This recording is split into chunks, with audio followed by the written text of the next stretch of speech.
Good morning and welcome to another episode of Angry Duck Automotive. This video today, we're kind of running out of little jobs we can do without some major parts and stuff. So it's just going to be a little bit of tinkering today. We've got the front paws off the Zephyr. We're going to do the front wheels refurb. Like I said last week that my little helper was doing the rear ones. So she's done a smashing job with them. So hopefully today I can match that quality of work. That'd be great. So I'll spin you around, you can see what's going on. I've also got a air leak in one of the rear air shocks. So once I've done the front wheels, I'm going to put the arse up in the air and have a little look underneath there and see if I can find a leak. But yeah, that'll be about it for that. Maybe this afternoon we're going to see a band called Play It Cool.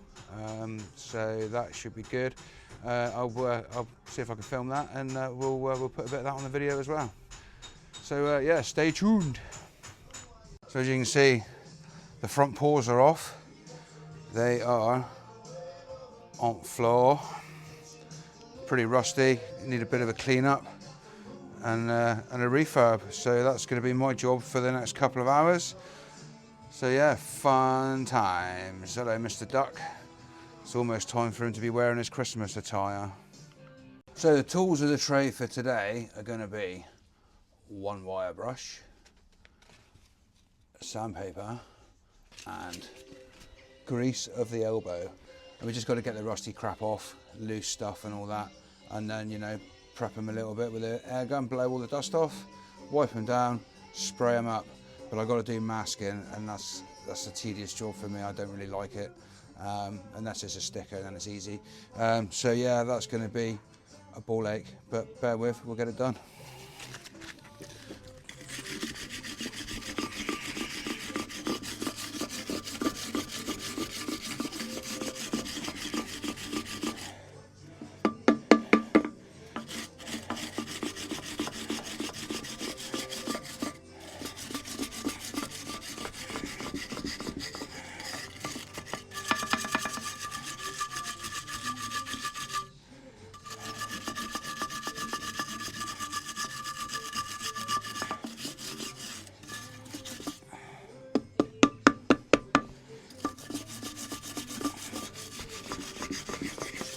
So yeah, there's plenty of little loosey bits on here. I might have to get a screwdriver out and just chip away at them a little bit. It's not it's only surface bubbling underneath whatever has been painted on them before.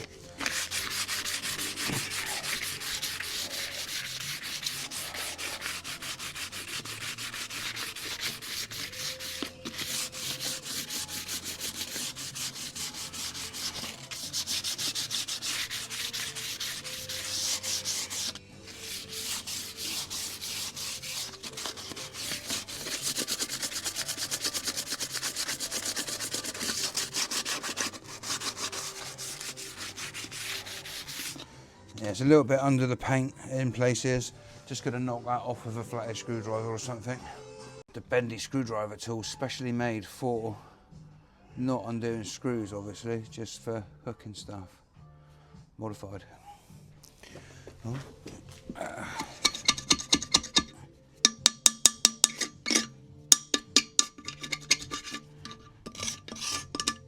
There we go. Let's get those scabs off.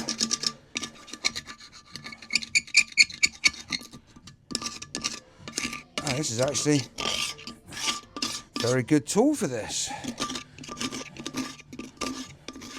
Misuse of tools, obviously, but you know, when's that ever stopped us?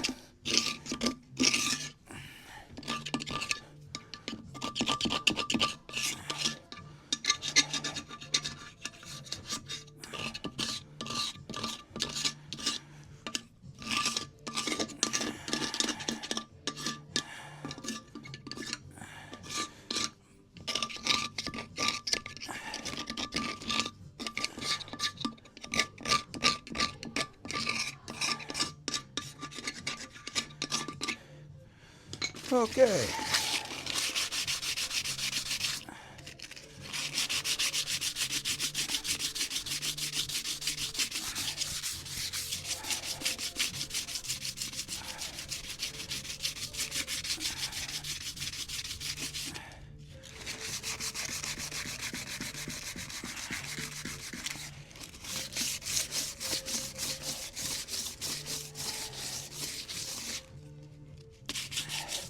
So basically we're going to do that for the next few hours. I won't bore you with it because it's a bit tedious, isn't it?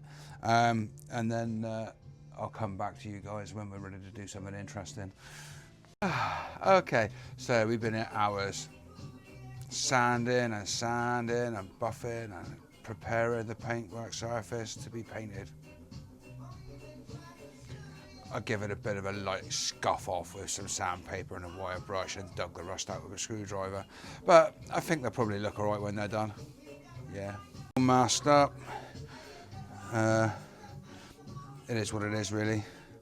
You know, for a proper job, you take them to somewhere and you shot blast them, and then they put them in their powder coater and stick powder to them, and then they would you know, bake them in the oven and they'd be good forever until the rust gets underneath them again. So we can't afford to do that. We're just here doing this with what we got. So that's that.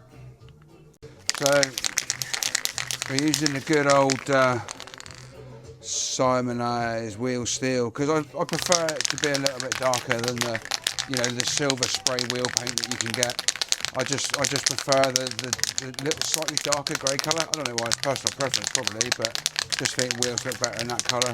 And then so we're giving them a good coat of this each, and then Simonized clear lacquer just to protect them a little bit more and put them on a bit of a shine on them. But there we go. Shake it, baby, shake it. And then we'll blow off all the dust with our magic airline.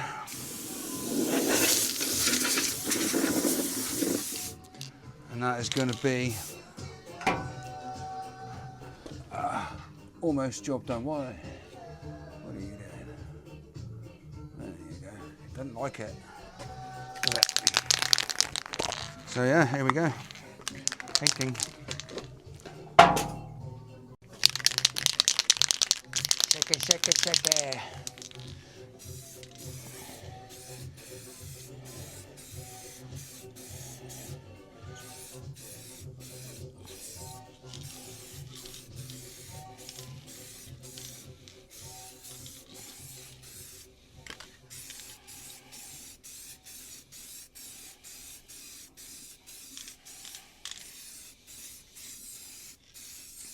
It's funny, you know, this paint used to be called Simonized 5-wheel steel, but you can't spray 5 wheels with 1 can of this, so they've had to change it.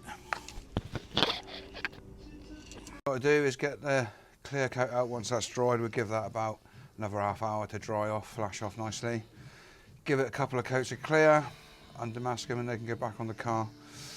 So yeah, simple job really. You can do it yourself. You know, Halford sell all the stuff you need. You know, have a go. Save yourself some money. Refurb your own wheels. I'm all for doing it yourself. So we're just dosing them up now. Plenty of clear coat on them just to protect them from stone chips and stuff like that. I mean, they're never going to be mint, but at 20 foot, at 20 mile an hour, they're looking to look really good.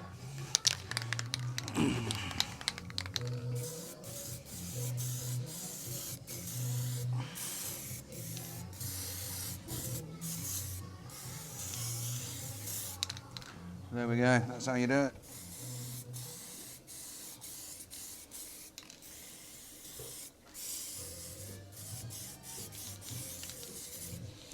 Cool, we'll let that dry off. Take the masking off, chuck them back on the car. Bloody lovely. So there we go, ready to boltage on. So we're going to bolt them on, and then we're going to crawl around underneath the back of it like a grease monkey. Put a few miles on it, so we're going to do a nut and bolt check on the back end, make sure everything's right and tight, and then check my air leak situation. So there we go, back wheels, helper's done. Front wheels, I've done. They look about the same, don't they? So that's it, it's just giving them a general tart up.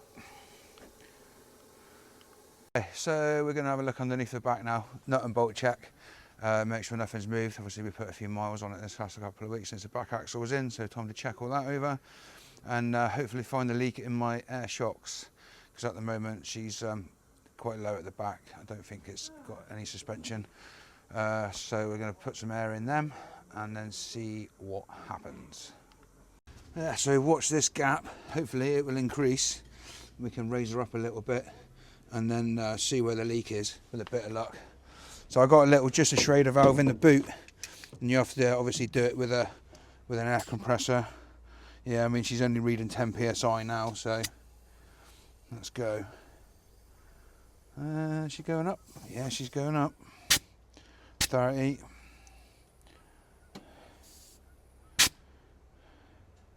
Oh, 30 to 110. That's probably a lot. Too much. 80.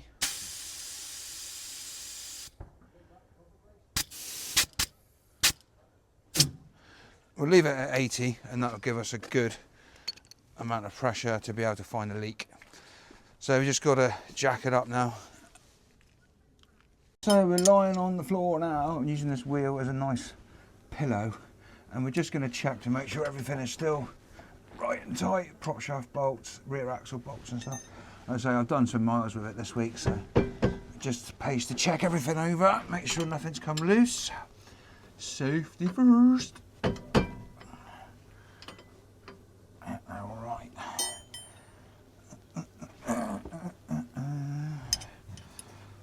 Cool. I think we can chuck it back down on the floor again. Can't seem to find any bubbles coming out of any of my air pipes for my shocks, which is a worry. So I'm going to blast them up to sort of 80 psi and then hope for the best. But yeah, so there we go. I'll turn it up. So that's concluded our little jobs for today. Short video, I know it's not going to be very long and not very exciting, painting wheels, checking nuts and bolts, but it's just, you know, what we've got to do to keep these things on the road and keep them safe. We're starting to lose the light now, and I've just realised that we haven't done this week's edition of What's Father been up to. So I'll flip you around, stick your head in the workshop and you can have a quick look. What's going on there? So, as you can see from last week, the axle, the stay bars and everything are now in. Now he's just working on some lever bars to stop the wishbones going back and forward. So they're getting that all trigged up at the moment.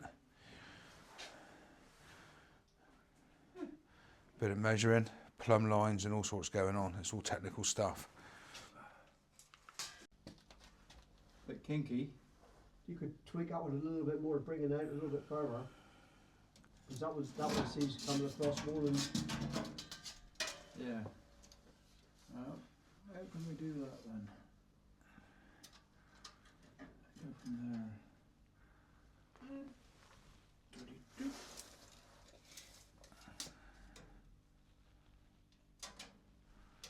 And it's all technical stuff. Alright, Dave. But they should clear the fuel tank. He's out there. That's why the... Yeah. Oop, that one's going to drop off any minute now because I've only got one tack holding that one. Yeah. And they need to be. That's what Father's been up to in the workshop this week. So yeah, that's pretty much going to be complete in the next couple of days and ready to move on to the front. He has actually started to convert it to right-hand drive as well, so the glove box and stuff is swapped over, the dashboard's going to get swapped over, and then the Jag front axle will go in with a right-hand drive steering rack and column, and then she'll be a right-hand drive yank. So that'll be different, won't it?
rock